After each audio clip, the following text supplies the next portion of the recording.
Police chased during the day on Wednesday, January 31st, 2024 in Santa Clarita. This car was evading police in Santa Clarita on the highway before she collided frighteningly with the concrete wall in the middle of the road due to the high speed and repeated turns right and left between cars, which caused her to lose control. It is a white Toyota Lexus sedan.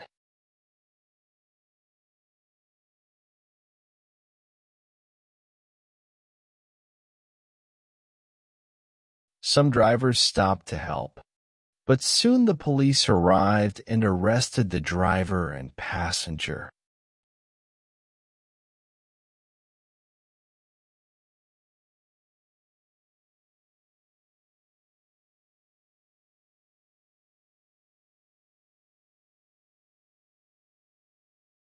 This caused half the road to be occupied for a period of time. Good day.